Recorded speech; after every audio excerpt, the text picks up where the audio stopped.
காலுஜி, நீங்க தொழிலுக்கு போய் இன்னையோட 2 வாரம் ஆகுது. வீட்டுல இருந்த மளிகை ஜாமான் எல்லாம் தீர்ந்து போயிடுச்சு. இப்படியே சாப்பிட்டு சாப்பிட்டு தூங்கிக்கிட்டு இருந்தா என்ன அர்த்தம்? நம்ம காட்டுல இதுக்கப்புறம் நான் எங்கேயாவது திருட போனா உத விழும்னு அர்த்தம். இந்த காட்டுல உள்ள சின்ன குழந்தைங்கள்ல இருந்து பெரியவங்க வரைக்கும் என்ன பார்த்தா அவங்க வச்சிருக்க பணமும் போட்டு இருக்க நகையும் சரியா இருக்கான்னு பார்க்க ஆரம்பிச்சுட்டாங்க. அதனால இதுக்கப்புறம் நம்ம காட்டுல என்னால ஒரு குண்டூசிய கூட திருட முடியாது. காலுஜி, நீங்களே இப்படி சொல்லிட்டா எப்படி? திருடர்கள் எல்லாம் அடி தாங்க முடியாம மனசு சொந்த போய் திருட்டு தொழில விட்டுடலாம்னு நினைக்கிறப்ப நீங்க தான் அவங்களுக்கு தைரியம் கொடுத்து மறுபடியும் திருட வைப்பீங்க. ஆனா இப்ப நீங்களே மனசு உடைஞ்சு போறத பார்த்தா எனக்கு ரொம்ப கஷ்டமா இருக்கு. சரி சரி, ஓவரா பில்டப் பண்ணாத. எனக்கே அழுக வர்ற மாதிரி இருக்கு. சரி, இப்ப படுத்து தூங்குவோம். காலையில எழுந்திருச்சு என்ன செய்யலாம்னு யோசிக்கலாம். இப்படி பேசிக்கிட்ட காலுக்காகவும் குறிக்காகவும் பிறகு அப்படியே படுத்து தூங்க ஆரம்பிச்சாங்க. மறுநாள் பொழுது விடிஞ்சிச்சு. கோரி, நான் பக்கத்து காட்டுக்கு போறதா முடிவு பண்ணிட்டேன். அங்க போய் லம்பா ஒரு அமௌண்ட் அடிச்சதுக்கு அப்புறம் தான் நம்ம காட்டுக்கு வருவேன். இப்படி சொன்ன காலுக்காகவும் பிறகு பக்கத்து காடு நோக்கி பறந்து போச்சு. காலுக்காகவும் இப்படி ரொம்ப தூரம் பறந்து போனதுக்கு அப்புறம் பக்கத்து காட்டுக்கு வந்து சேர்ந்துருச்சு. இப்படி பக்கத்து காட்டுக்கு வந்து சேர்ந்த காலுக்காகவும் ஒரு வயல்வெளியில வேலை பார்த்துக்கிட்டு இருந்த சோனா குருவிய பார்த்துச்சு. இந்த குருவியோட முகத்தை பார்த்தா ரொம்ப நல்ல குருவி மாதிரி தெரியுது. இந்த காலத்துல நல்லவங்களை தான் ஈஸியா ஏமாத்தலாம். ஏன்னா அவங்க மத்தவங்களும் நம்மள மாதிரியே நல்லவங்களா இருப்பாங்கன்னு நினைக்கிறதால அவங்கள ஏமாத்துறது ரொம்ப ஈஸி. இப்படி நினைச்ச காலுக்காகவும் பிறகு சோனா குருவி இருக்கிற இடத்துல நோக்கி பறந்து போச்சு. குருவி, நான் ஒரு ஏழைக்காகவும் பக்கத்து காட்டுல இருந்து வரேன். எனக்கு இப்ப உடனடியா ஒரு வேலை வேணும். இந்த வயல்ல ஏதாவது எனக்கு வேலை கிடைக்குமா? காலம்னா, எனக்கு ஒரு ஆள் தேவைதான். இந்த வயல்ல இருக்கிற சோளங்களை அறுவடை பண்ணி எடுக்கணும். இந்த விஷயத்துல நீங்க எனக்கு உதவி பண்ண முடியுமா? ஏன் செய்ய மாட்டேன், கண்டிப்பா செய்வேன். அது சரி, இந்த வேலையை செய்யறதால எனக்கு எவ்வளவு பணம் கிடைக்கும்? காங்கோண்ணா, இந்த வயல்ல உள்ள எல்லா சோளத்தையும் நீங்க உடைச்சு எடுத்துட்டீங்கன்னா உங்களுக்கு நான் 1000 ரூபாய் கொடுப்பேன். அப்படின்னா இந்த வேலையை செய்யறதுக்கு நானும் தயாரா இருக்கேன். இப்படி சொன்ன காலுக்காக பிறகு அந்த வயல்ல இருந்த சோளங்களை உடைச்சு கூடையில போட ஆரம்பிச்சது. காலுக்காக வேலை செய்வதை பார்த்த சோனா குருவி இப்படி யோசிக்க ஆரம்பிச்சது. இந்த காகம் இப்படியே வேலை செஞ்சுக்கிட்டு இருக்கட்டும், நாம அதுக்குள்ள வீட்டுக்கு போய் குழந்தைங்களுக்கு சாப்பாடு எடுத்து வச்சுட்டு வருவோம். இப்படி நினைச்ச சோனா குருவி பிறகு தன்னோட வீட்டை நோக்கி பறந்து போச்சு. சோனா குருவி போனதுக்கு அப்புறம் காலுக்காக கொஞ்சம் நேரம் வேலை பார்த்துச்சு. உடம்பெல்லாம் ரொம்ப களைப்பா இருக்கு. கொஞ்ச நேரம் ஓய்வு எடுத்தாதான் இதுக்கப்புறம் வேலை செய்யலாம். இப்படி நினைச்ச காலுக்காக ஒரு பெரிய மரத்தோடு போய் அங்கிருந்து மேல படுத்து தூங்க ஆரம்பிச்சது. சோனா, இன்னைக்கு உன்னோட வயல்ல விளைஞ்சிருந்த சோளங்களை உடைச்சு போடுறேன்னு சொன்னியே, எல்லாத்தையும் உடைச்சிட்டியா? இல்ல ரைட்டா, பக்கத்து காட்டுல இருந்து ஒரு ஏழைக்காக வேலை தேடி வந்திருந்தது. அந்த காகத்தை விட்டு எல்லா சோளங்களையும் உடைக்க சொல்லியிருக்கேன். ஓஹோ, அந்த காகம் ஓ வயல்ல வேலை பார்க்க வந்த காகமா? சோனா, நீ சொல்ற காகம் ஒரு மரத்தடியில படுத்து நல்லா தூங்கிக்கிட்டு இருக்கு. அந்த அழகான காட்சியை நான் வர்றப்பதான் பார்த்துட்டு வந்தேன். என்னது, அந்த காகம் தூங்கிக்கிட்டு இருக்கா? இப்படி சொன்ன சோனா குருவி பிறகு தன்னோட வயலை நோக்கி வேகமா பறந்து போச்சு. ஏ காகமே, இதுதான் நீ வேலை செய்யற லட்சணமா? ஒழுங்கா எழுந்திரிச்சு இங்க இருந்து போயிடு. இப்படி பகல்ல தூங்குற வேலையால எனக்கு வேலைக்கு தேவையில்லை. தூக்கத்துல இருந்து எழுந்திரிச்ச காலுக்காக இப்படி பேச ஆரம்பிச்சது. குருவி குருவி, என்ன மன்னிச்சுக்க. ரொம்ப தூரம் பறந்து வந்ததால என்னோட உடம்பு ரொம்ப களைச்சு போய் இருந்தது. அதனாலதான் படுத்து தூங்கிட்டேன். நாளைக்கு காலையில இந்த வயல்ல உள்ள எல்லா சோளங்களையும் நான் உடைச்சு முடிச்சிடுவேன். என்ன நம்பு. காலுக்காக இப்படி கெஞ்சத பார்த்த சோனா குருவிக்கு பாவமா இருந்தது. காலுக்காக சொன்னதுக்கு சம்மதம் தெரிவிச்சது. சரி காகமே, நீ சொன்னபடியே செய். இப்ப நீ வீட்டுக்கு போகலாம். என்னால எப்படி வீட்டுக்கு போக முடியும்? என்னோட வீடு பக்கத்து காட்டுல இருக்கு. அதனால நான் இன்னைக்கு ராத்திரி இங்கேயே படுத்து தூங்குறேன். சரி காகமே, நீ அப்படியே செய். காலுக்காக இப்படி சொன்னதும் சோனா குருவி தன்னோட வீட்டுக்கு பறந்து போச்சு. பிறகு ராத்திரி ஆச்சு. ராத்திரி ஆனதுக்கு அப்புறம் வானத்துல கருமேகங்கள் சுழந்து மழை பெய்ய ஆரம்பிச்சது. இருக்கிறதுக்கு ஒரு வீடு இல்ல, ஏன் கூடு கூட இல்ல. இந்த சமயத்துல மழை வேற பெய்ய ஆரம்பிக்குது. நாம இப்படியே நனைஞ்சுகிட்டு இருந்தா நாளைக்கு காலையில நமக்கு காய்ச்சல் வந்துடும். இப்படி நினைச்ச காலுக்காகவும் பிறகு அந்த வயலுக்கு பக்கத்துல இருந்த சோனா குருவியோட வீட்டுக்கு பறந்து போச்சு. குருவி குருவி, கொஞ்சம் கதவை தர. வெளியில மழை பலமா இருக்கு. இப்படியே நனைஞ்சா என் உடம்புக்கு ஏதாவது வந்துடும். காலுக்காகத்தோட குரலை கேட்ட சோனா குருவி வீட்டையும் எந்திரிச்சு உட்கார்ந்தாங்க. பியூட்டி, அம்மா ஒரு காகத்துக்கு வேலை கொடுத்தேன்னு சொன்னேன்ல, வந்திருக்கிறது அந்த காகமா இருக்கும்னு நினைக்கிறேன். மழை பெய்யறதால நம்ம வீட்டுல இடம் கேட்டு வந்திருக்கோம். இப்படி சொன்னா குருவி பிறகு கதவை திறந்துகிட்டு வெளியில போச்சு. காகமே, என்ன விஷயம்? குருவி, வெளியில மழை அதிகமா பெய்யுது. இந்த மழையில நனைஞ்சேன்னா நாளைக்கு காலையில என்னால வயல்ல வேலை பார்க்க முடியாது. சரி சரி, வீட்டுக்குள்ள வா. இப்படி சொன்னா குருவி காலக்காகத்தை வீட்டுக்குள்ள நினைச்சிட்டு போச்சு. வீட்டுக்குள்ள போன காலக்காகம் வீட்டுக்குள்ள எந்தெந்த பொருட்கள் எங்கெங்க இருக்குன்னு பார்த்துச்சு. குருவி, இந்த வீட்டை வெளியில இருந்து பார்க்க சின்னதாதான் இருக்கு, இருந்தாலும் வீடு ரொம்ப சுத்தமா அழகா இருக்கு. சரி காகமே, எங்களுக்கு தூக்கம் வருது, நாங்க தூங்க போறோம். இப்படி சொல்லிட்டு சோனா குருவி தான் பொண்ணு வீட்டு கூட படுத்து தூங்க ஆரம்பிச்சது. ஆனா காலக்காகத்துக்கு தூக்கமே வரல. கொஞ்ச நேரம் அப்படியே உட்கார்ந்து இருந்தது. சோனா குருவியும் வீட்டும் நல்லா தூங்கிட்டாங்க அப்படிங்கறத உறுதி செஞ்சுக்கிட்ட காலுக்காக பிறகு மெதுவா அலமாரி இருக்கிற பக்கம் நகர்ந்து போச்சு. இப்படி போன காலுக்காக அலமாரியை திறந்து அலமாரிக்குள்ள என்ன இருக்குன்னு பார்த்தது. அந்த அலமாரிக்குள்ள சோனா குருவியோட தங்க நெக்லஸ் ஒன்று இருந்துச்சு. உடனே சந்தோஷமான காலுக்காக அந்த நெக்லஸ் எடுத்துக்கிச்சு. இப்படி நெக்லஸ் எடுத்துக்கிட்ட காலுக்காக பிறகு வீட்டை விட்டு வெளியே வந்து தன்னோட காட்டை நோக்கி பறந்து போக ஆரம்பிச்சது. இந்த சமயத்துல மழை ரொம்ப வேகமா பெய்ய ஆரம்பிச்சது. இப்படி வேகமா பெஞ்ச மழையில பறந்து போறது காலுக்காகத்துக்கு ரொம்பவும் கஷ்டமா இருந்துச்சு. அதனால காலுக்காக ஒரு பெரிய மரத்துக்குள்ள போய் உட்கார்ந்தது. இன்னும் கொஞ்ச நேரத்துல விட்டுடும்னு நினைக்கிறேன். மழை விட்டதுக்கு அப்புறம் நாம வேகமா பறந்து வீட்டுக்கு போகணும். இந்த தங்க நெக்லஸ பார்த்தா கோரி ரொம்பவும் சந்தோஷப்படுவா. மரத்தடியில உட்கார்ந்து இருந்த காலுக்காக இப்படி எல்லாம் யோசிச்சுக்கிட்டு இருந்தது. மறுநாள் பொழுது விடிஞ்சிச்சு. காலையில கண் வச்ச சோனா குருவி அலமாரி திறந்து கிடக்கிறத பார்த்துட்டு அங்க போச்சு. இப்படி போன சோனா குருவி அலமாரியில நெக்லஸ் இல்லாத பார்த்துட்டு அதிர்ச்சி ஆயிடுச்சு. பியூட்டி பியூட்டி, சீக்கிரமா ஏந்திரி, நம்ம அலமாரியில இருந்த தங்க நெக்லஸையும் காணும், நம்ம வயல்ல வேலை பார்க்க வந்த காகத்தையும் காணும். இப்படி சோனா குருவி கண்ணீர் விட்டு அழ ஆரம்பிச்சது. அம்மா, அந்த காகம் மழையில நனைய கூடாதுங்கிற நல்ல எண்ணத்துலதான் நம்ம வீட்டுக்குள்ள விட்டோம். ஆனா அந்த காகம் நமக்கே இப்படி துரோகம் செய்யும்னு நினைக்கவே இல்லை. பியூட்டி, அந்த நெக்லஸ் சாதாரணமா வந்ததில்ல. என்னோட எத்தனையோ வருட உழைப்பு. அது உன்னோட கல்யாணத்துக்காக நான் சேர்த்து வச்சிருந்தது. அது ஒண்ணுதான். அதுவும் இப்ப என்னை விட்டு போயிடுச்சு. இல்ல, இந்த நெக்லஸ் நான் விடவே மாட்டேன். இப்பவே போய் உன்னோட நண்பர்கள்கிட்ட சொல்லி பக்கத்து காட்டுக்கு போறேன். அந்த காகம் எங்க இருந்தாலும் கண்டுபிடிச்சு அந்த நெக்லஸ வாங்கிட்டு தான் வருவேன். இப்படி சொன்னா குருவி பிறகு நண்பர்களை பாக்குறதுக்காக பறந்து போச்சு. இப்படி கொஞ்ச தூரம் பறந்து போன உடனே ஒரு மரத்துக்கும் பக்கத்துல ஒரு மரக்கிளை ஒண்ணு முறிஞ்சு கிடந்தது. அந்த மரக்கிளைக்கு கீழே யாரோ மாத்திக்கிட்டு சத்தம் போட்டுக்கிட்டு இருந்தாங்க. உடனே அங்க போன சோனா குருவி மரக்கிளைக்கு கீழே காலுக்காக விழுந்து கிடக்கிறத பாத்துருச்சு. சோனா குருவியோட வைர நெக்லஸ் பாக்ஸும் இருந்துச்சு. இதையெல்லாம் பார்த்த சோனா குருவிக்கு பயங்கர கோபம் வந்துருச்சு. ஏ காகமே, நீ எனக்கு செஞ்ச துரோகத்துக்கு தான் உனக்கு இப்படி ஒரு தண்டனை கிடைச்சிருக்கு. நல்லா அனுபவி. குருவி குருவி, என்ன காப்பாத்து, என்னை எப்படியாவது வெளியில எடு. நான் ராத்திரில இருந்து இந்த மரக்கிளைக்கு கீழே கடந்து ரொம்ப கஷ்டப்படுறேன். என்னை இப்படியே விட்டுட்டா நான் இறந்து போயிடுவேன். நீ இறந்து போறத பாக்குற அளவுக்கு நான் ஒன்னும் கண் நெஞ்சக்காரி இல்ல. இருந்தாலும் நீ செஞ்ச தவறுக்கு தண்டனை கொடுத்தே ஆகணும். இப்படி சொன்னா குருவி கீழே கிடந்த ஒரு குச்சியை எடுத்து காலுக்காகத்தை அடி அடி நடிக்க ஆரம்பிச்சது. போச்சு போச்சு, என்னோட உயிர் போச்சு. குருவி, அடிக்காத, நான் ஏற்கனவே கஷ்டப்பட்டுக்கிட்டு இருக்கேன். இதுல நீ வேற அடிச்சு என்ன இன்னும் காயப்படுத்துற. கொஞ்ச நேரம் இப்படி அந்த காகத்தை அடிச்ச சோனா குருவி பிறகு அடிக்கிறத நிறுத்திடுச்சு. பிறகு அந்த மரக்கிளைய தூக்கி காலுக்காகத்தை விடுதலை பண்ணுச்சு. ஐயோ காகமே, நீ என்னதான் திருட்டுத்தனம் பண்ணனாலும் உன்னால கடைசி வரைக்கும் நிம்மதியா இருக்க முடியாது. எப்படியாவது உனக்கு தண்டனை கிடைச்சே தீரும்.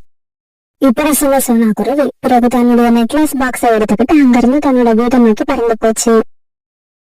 பக்கத்து காட்டுக்கு போய் நிறைய திருடிக்கிட்டு வரலான்ற எண்ணத்துல வந்த காலுக்காக இப்ப உடம்பு பூரா அடிபட்டு ரத்த காயங்களோட கான்னு கத்துக்கிட்டு தன்னோட காட்டு நோக்கி பறந்து போச்சு.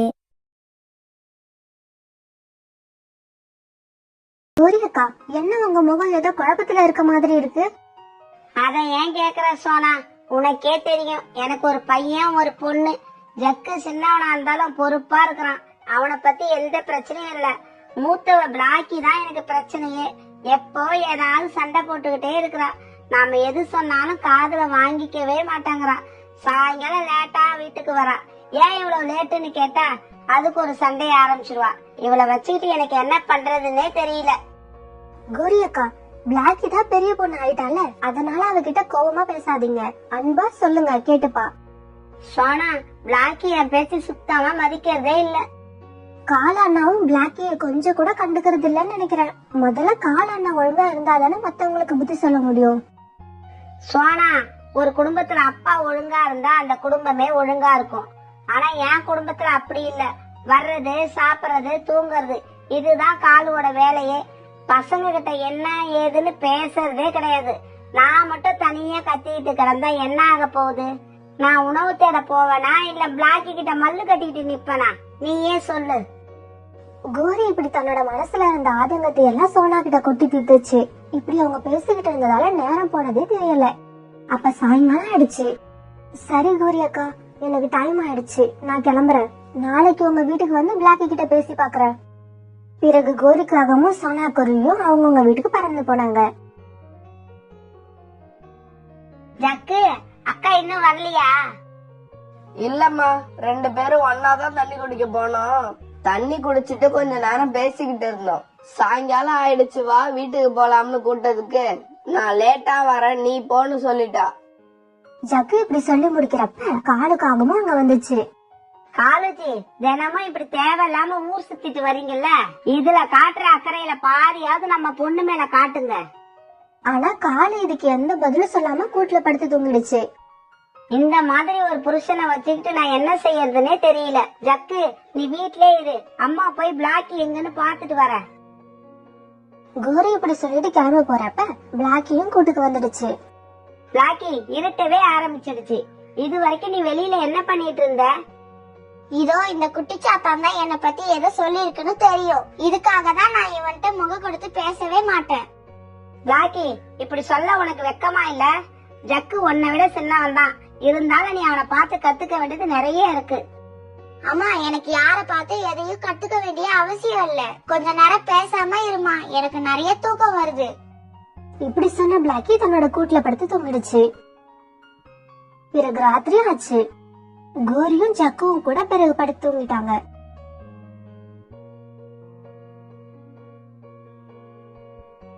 மறுநாள் காலையிலேயே கோரி ஜக்குவையும் பிளாக்கியையும் எழுப்புச்சு. பிளாக்கி, ஜக்கு, 2 பேரும் எழுந்துருங்க சீக்கிரம். கோரியோட குரலை கேட்ட 2 பேரும் அவசர அவசரமா எழுந்திருச்சாங்க. மீனாண்டி மரக்கட்டையில வச்சு வலுவான வீடு எப்படி கட்டுறதுன்னு சொல்லி கொடுக்கறதுக்காக 15 நாள் கோர்ஸ் ஒண்ணு இன்னையில இருந்து ஆரம்பிச்சிருக்காங்க. காலையில 8 மணிக்கெல்லாம் நீங்க 2 பேரும் அங்க போகணும். 2 பேரும் 15 நாளும் கிளாஸ் அட்டன் பண்ணி நல்லா கத்துக்கிட்டு வரணும். அம்மா, நான் கண்டிப்பா நல்லா கத்துப்பேம்மா. பிறகு கொஞ்ச நேரம் கழிச்சு 2 பேரும் மீனா ஆண்டியோட கோர்ஸ் நடக்கிற இடத்துக்கு போனாங்க. இப்படி போன பிளாக்கி வழியில ஒரு மரத்துல உட்காந்துச்சு. இத பார்த்த ஜக்குவும் அங்க போய் உட்காந்துச்சு.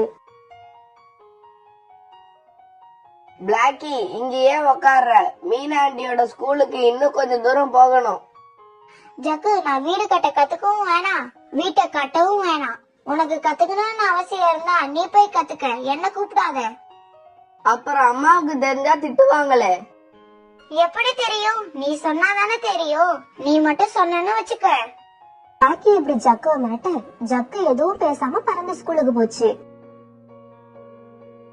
கிளாஸ்க்கு ஜக்கு மட்டும் வரத பார்த்த மீனா டீச்சர் இப்படி கேட்டாங்க. ஜக்கு, உங்க அக்கா வரல? உங்க அம்மா நீங்க 2 பேரும் வருவீங்கன்னு சொன்னாங்களே. இல்ல ஆண்டி, இன்னைக்கு நான் மட்டும்தான் வந்தேன். நாளையில இருந்து அக்காவும் வருவா. ஜக்குவ ஸ்கூலுக்கு அனுப்பி விட்டுட்டு தனியா உட்கார்ந்து இருந்த பிளாக்கிய பாத்துட்டு அங்க ஒரு ஆண்காக வந்தது.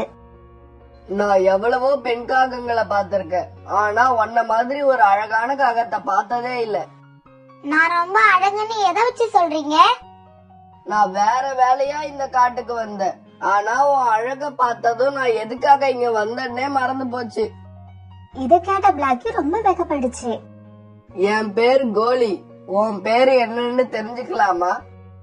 என் பேர் பிளாக்கி. நான் உன் கூட ஃப்ரெண்ட்ஷிப்பா இருக்கலாம்னு ஆசைப்படுறேன்.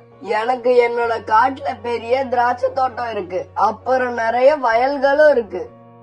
எனக்கு திராட்சை பழம்னா ரொம்பவும் பிடிக்கும். நானும் உங்க கூட ஃப்ரெண்டா இருக்கலாம்னு ஆசைப்படுறேன். நீ சொல்றத கேட்க எனக்கு ரொம்ப சந்தோஷமா இருக்கு. சரி வா, நம்ம நதி பக்கம் போய் கொஞ்ச நேரம் பேசிக்கிட்டு இருப்போம். இவங்க 2 பேரும் நதிக்கரைக்கு போனப்ப அங்க சோனா ஏற்கனவே தண்ணீர் குடிக்க உட்கார்ந்து இருந்துச்சு. என்ன பிளாக்கி, நீ எங்க இப்படி? கோரியக்கா, நீ மீனா ஆண்டி கிட்ட ஏதோ கோர்ஸ் படிக்க போயிருக்கான்னு சொன்னாங்க. நான் அங்க இருந்து தான் வரேன். என்ன கொஞ்சம் சீக்கிரமா விட்டுட்டாங்க. ஆமா கோழி, நீ எங்க எப்படி நிறைய ஃப்ராடு வேலையெல்லாம் பாத்துக்கிட்டு இருப்பியே, இப்ப எப்படி இருக்க? எதுக்கு உங்க காட்டை விட்டுட்டு இங்க வந்திருக்க? ஆன்ட்டி, இவர் பேரு கோலி தான். ஆனா நீங்க நினைக்கிற மாதிரி இவர் ஃப்ராட் பண்றவர்ல கிடையாது. இவருக்கு சொந்தமா பெரிய திராட்சை தோட்டமே இருக்கு. பிளாக்கி, அதையெல்லாம் எதுக்கு இவங்க கிட்ட சொல்ற? சில பேருக்கு மத்தவங்க நல்லா இருந்தாலே வயிறு எரியும். கோலி, உன்னோட காட்டுலதான் என்னோட அத்தையும் இருக்காங்க. உன்னை பத்தி எல்லாம் எனக்கும் தெரியும். இத கேட்ட அந்த கோலிக்காகத்துக்கு ரொம்ப பயமாயிடுச்சு. பிளாக்கி, நான் வரேன். இன்னைக்கு நம்ம என்ன மரத்துல சந்திச்சோமோ நாளைக்கும் அதே மரத்துல சந்திப்போம். இப்படி சொல்லிட்டு அந்த காகம் அங்க இருந்து பறந்து போச்சு. ஆன்ட்டி, நீங்க செய்யறது எதுவுமே சரியில்லை. என் ஃப்ரெண்ட ஏன் முன்னாடியே அவமானப்படுத்திட்டீங்க. அவருக்கு பெரிய திராட்சை தோட்டம் இருக்கு தெரியுமா? அங்க என்னையே அழைச்சிட்டு போறேன்னு சொல்லிருக்காரு. அவன் சொல்றது எல்லாமே போய். பிளாக்கி, நீ எதையும் நம்பிடாத. இப்படி சொல்லிட்டு சோனா குருவி பறந்து போச்சு. அன்னைக்கு சாயங்காலம் ஆச்சு. அம்மா, பிளாக்கி என் கூட வரல. போற வழியிலேயே ஒரு மரத்துல உட்காந்துட்டு என்ன மட்டும் தனியா போன்னு சொல்லிட்டா. கிளாஸுக்கு அவ வரவே இல்ல. ஆனா இத நான் சொன்னேன்னு மட்டும் அவகிட்ட சொல்லிடாதம்மா. இப்ப பிளாக்கியும் அங்க வந்துச்சு. இனி பிளாக்கி கிட்ட கோபமா பேசக்கூடாதுன்னு முடிவு பண்ணதால கோரி கோபமா எதுவும் பேசவே இல்ல. பிளாக்கி, நீயும் வந்துட்டியாமா? வந்துட்டோமா. ஜக்குவ முன்னாடியே அனுப்பிட்டு என்னை இப்பதாமா அனுப்பினாங்க. பிளாக்கி இப்படி சொன்னதுக்கு கூட கோரி பதில் எதுவும் பேசவே இல்ல. பிறகு ராத்திரி ஆச்சு. எல்லாரும் படுத்து தூங்கிட்டாங்க. ஆனா பிளாக்கிக்கு மட்டும் தூக்கமே வரல. அம்மா, உனக்கெல்லாம் என்ன தெரியும்? இன்னைக்கு எனக்கு யாரோட ஃப்ரெண்ட்ஷிப் தெரியுமா கிடைச்சிருக்கு? அந்த பையன் பெரிய திராட்சை தோட்டம் வச்சிருக்கான். அது இல்லாம அவன் கிட்ட நிறைய வயல்களும் இருக்கு. நான் இன்னைக்குதான் அவன் கிட்ட ஃப்ரெண்டான. ஆனா என் மேல எவ்வளவு அன்பா இருக்கான்னு தெரியுமா?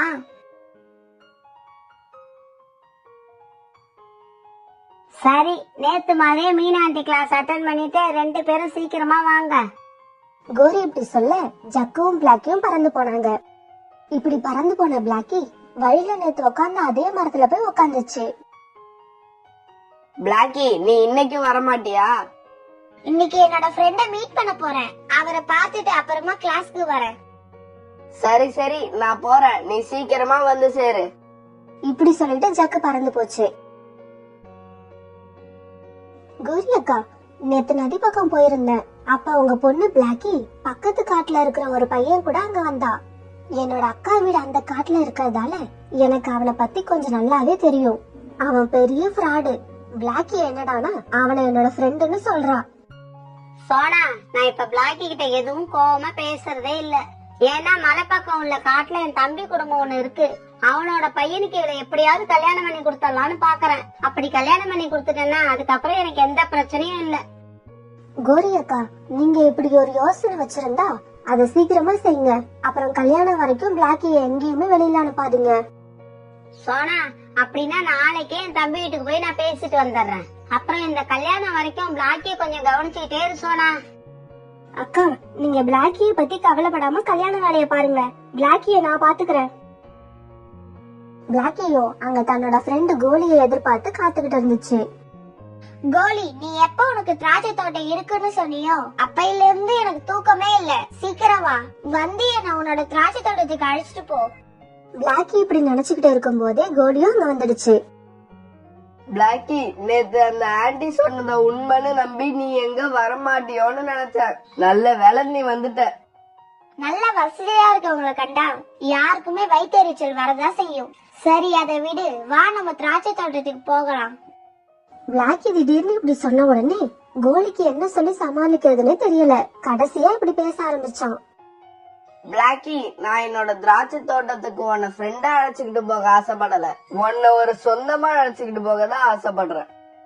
கோலி, நீ என்ன சொல்ல வரன்னு எனக்கு புரியல. புரியுறபடி சொல்றேன், கேட்டுக்க. நான் உன்னை கல்யாணம் பண்ணி என்னோட மனைவியா அழைச்சுக்கிட்டு போக ஆசைப்படுறேன்.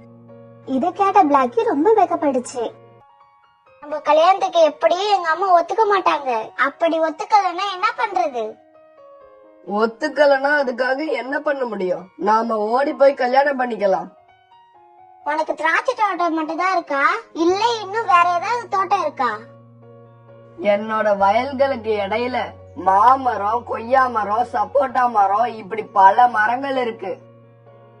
இது போதும் நான் தைரியமா வீட்டை விட்டு வெளியே வரதுக்கு இது போதும். கோலியும் பிளாக்கியும் இப்படி பேசிட்டு இருக்கும் போதே ஜக்கு அங்க வந்தான்.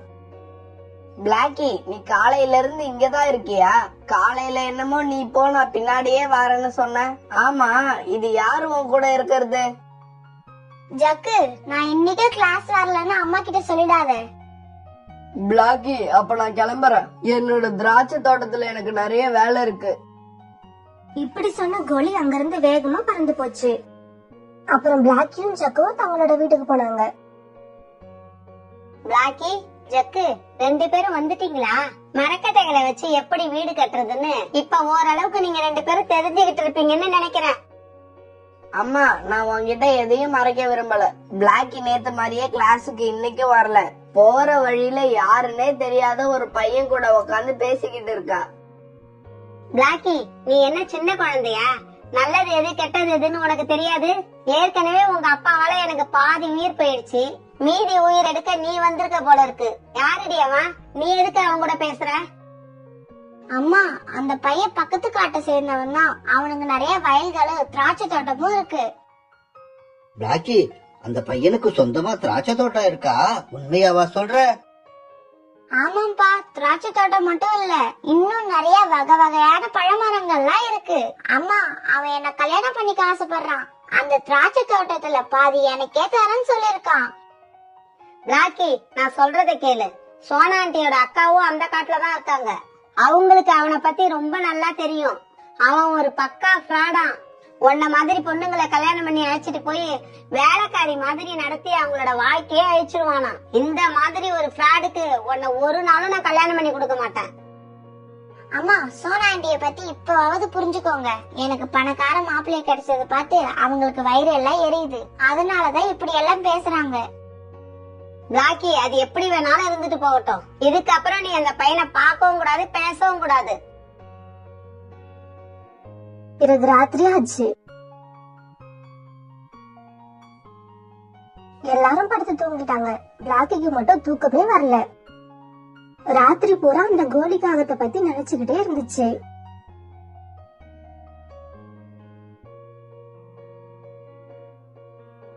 அம்மா, நான் மீனா ஆண்டி கிளாஸ்க்கு போகலாம்ல?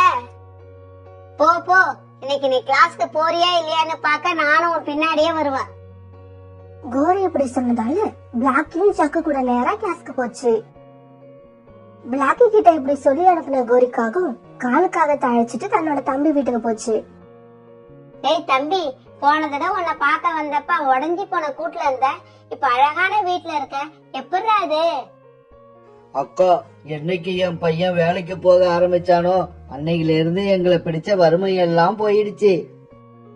கேட்கவே ரொம்ப சந்தோஷமா இருக்குடா தம்பி. ஆமா, என்ன விஷயமாக்கா வந்த? வேற ஒண்ணும் இல்லடா, என் பொண்ணுக்கு உன் பையனை கல்யாணம் பண்ணலாம்னு நினைச்சேன். அதனால உன் விருப்பம் என்னன்னு தெரிஞ்சுக்கிட்டு போகலாமேன்னு வந்தேன். கௌரி இப்படி சொல்லிட்டு இருக்கும் போதே மாப்பிள்ளை பையனும் அங்க வந்தான். டேய், உன்னோட அத்தை எதுக்காக வந்திருக்காங்க தெரியுமா? உனக்கு அவங்க பொண்ண கல்யாணம் பண்ண சம்மதமானு கேட்க வந்திருக்காங்க. அத்தை, எனக்கு பிளாக்கிய கல்யாணம் பண்ணிக்க சம்மதம் தான். இருந்தாலும் பிளாக்கி படிச்ச பொண்ணு, நானும் கூலி வேலைக்கு போறவன். அதனாலதான் இது சரியா வருமானு யோசிக்கிறேன்.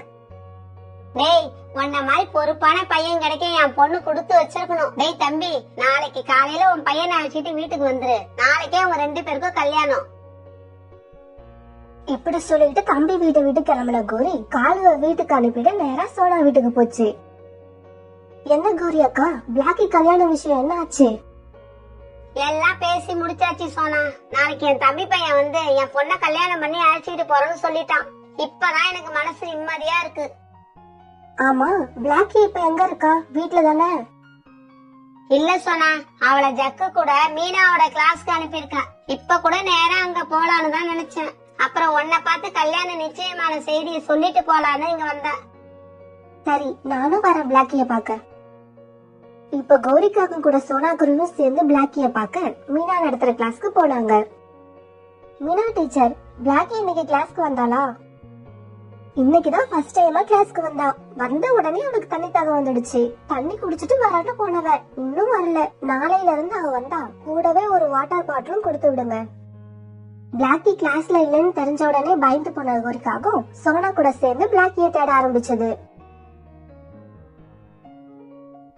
பிளாக்கி, நான் உனக்காக எவ்வளவு நேரமா காத்துக்கிட்டு இருக்கேன் தெரியுமா?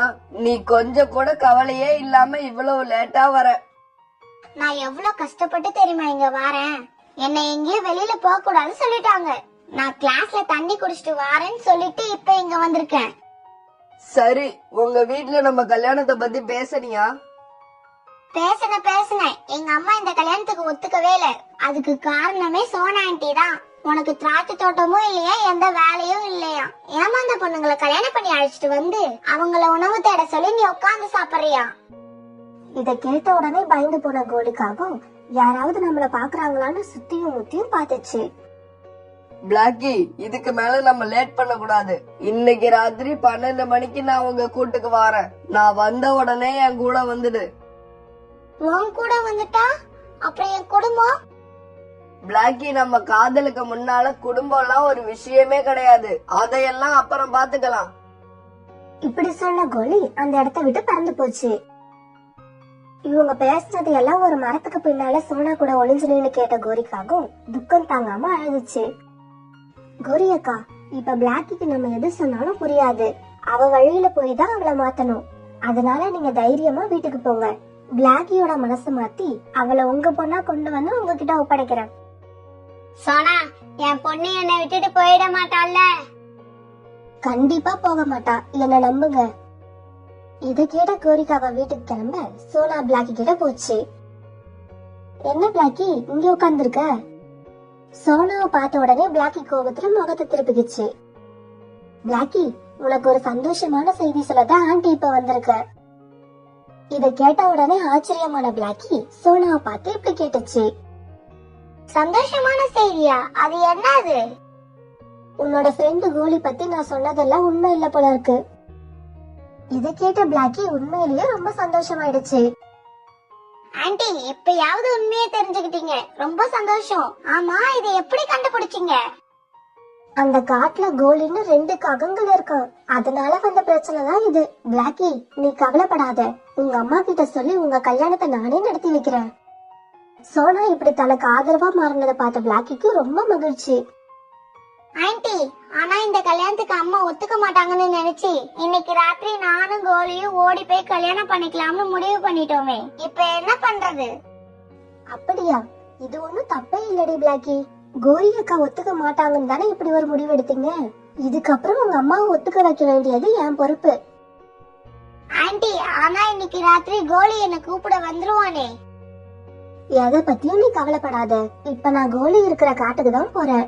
வா, அங்க போய் உங்க அம்மா கல்யாணத்துக்கு ஒத்துக்கிட்ட விஷயத்த கோலி கிட்ட சொல்லிட்டு அப்படியே உன்னோட திராட்சை தோட்டத்தையும் பாத்துட்டு வருவோம். ஆண்டி, இப்ப எனக்கு ரொம்ப சந்தோஷமா இருக்கு. என் மனசை நீங்க நல்லா புரிஞ்சு வச்சிருக்கீங்க. அடியே பிளாக்கி, உன் மனசு மட்டும் இல்லடி, உன் வயசுல உள்ள எல்லா பொண்ணுங்க மனசும் இப்படிதான் இருக்கும். உங்க மனசு இப்படிதான் இருக்குங்கிறது எனக்கு மட்டும் இல்ல, எல்லா அம்மாக்களுக்குமே தெரியும். இப்படி சொன்னா பிளாக்கி கூட பக்கத்து காட்டை நோக்கி பறந்து போச்சு. இப்படி பறந்து பறந்து ஒரு வழியா பக்கத்து காட்டை வந்து சேர்ந்தாங்க. பக்கத்து காட்டுக்கு வந்த இவங்க முதல்ல ஒரு பறவைய பார்த்து இப்படி கேட்டாங்க. கோலிங்கிற காகத்தை பக்கம் வந்தோம், அது எங்க இருக்குன்னு சொல்ல முடியுமா? யாரு? கோழியா? எந்த கோழி? அந்த ஃப்ராடு கோழிய பாக்க வந்தீங்க? நீங்க எந்த கோழிய பத்தி சொல்றீங்க? இந்த காட்டுல இருக்கிறதே ஒரே ஒரு கோழி தான். அந்த கோழி இந்த ஃப்ராடு கோழி தான். என்ன ஆண்டி இப்படி சொல்றாங்க? கொஞ்சம் பொறுமையா இரு பிளாக்கி, நல்லா விசாரிக்கிறேன். நான் சொல்ற கோழிக்கு திராட்சை தோட்டம் எல்லாம் சொந்தமா இருக்குது. என்னது? திராட்சை தோட்டமா? இந்த காட்டுல திராட்சை தோட்டமே கிடையாது. அந்த பறவை இப்படி சொன்னதை கேட்ட பிளாக்கிக்கு ரொம்ப குழப்பமாயிடுச்சு. ஆண்டி, இப்ப என்ன பண்றது? சரி சரி, நீங்க அந்த கோலி வீடு எங்க இருக்குன்னு சொல்லுங்க, நாங்களே நேர்ல போய் பாத்துக்கிறோம். நேரா போனா ஒரு பெரிய மரம் வரும். அந்த மரத்துக்கு பக்கத்துலதான் அவனோட கூடு இருக்கு. பிளாக்கி, வா, அவன் உன்னோட கோலியா இல்லையான்னு போய் பாப்போம். இப்ப சோனாவும் பிளாக்கியும் அந்த பறவை சொன்ன அடையாளத்தை வச்சு அங்க போனாங்க. அங்க நடந்த காட்சியை பார்த்துட்டு பிளாக்கி ரொம்ப அதிர்ச்சி ஆயிடுச்சு. ஏன்னா கோலிக்காக அங்க ஒரு பெண் காகத்தை ரொம்ப கோபமா அடிச்சுக்கிட்டு இருந்துச்சு. அப்ப அவங்க கிட்ட வந்து ஒரு பறவை உட்கார சோனா அவங்க கிட்ட இப்படி கேட்டுச்சு, ஏங்க இந்த கோலி எதுக்காக அந்த பறவையை இப்படி அடிக்கிறான்? அவனுக்கு வேலையே அதுதான். இந்த 6 மாசத்துல 3 பேரை கல்யாணம் பண்ணி கொண்டு வந்துட்டான். அதுல 2 பேரு இவனோட சித்திரவதை தாங்காம செத்து போயிட்டாங்க. இவ ஒருத்தி தான் தாக்கு பிடிச்சி உயிரோட இருக்கா. இவ என்னைக்கு சாக போறாளோ? என்ன பிளாக்கி கடைசியா இப்படி ஆயிடுச்சு? அவன் உன்னோட கோலி தானே? ஆண்டி, இவனை என்னோட கோலின்னு சொல்லாதீங்க. இவன் ஒரு பொய்க்காரன். மறுநாள் கோரியோட தம்பி பையனுக்கும் பிளாக்கிக்கும் ஜாம் ஜாம்னு கல்யாணம் நடந்துச்சு. சோனா, உனக்கு தான் நான் நன்றி சொல்லணும். இந்த கல்யாணம் நீ இல்லைன்னா நடந்தே இருக்காது. என்னக்கா இதுக்கு போய் நன்றி சொல்லிக்கிட்டு? பிளாக்கி என் பொண்ணு, அவளுக்கு இதெல்லாம் செய்யாம வேற யார் செய்வா?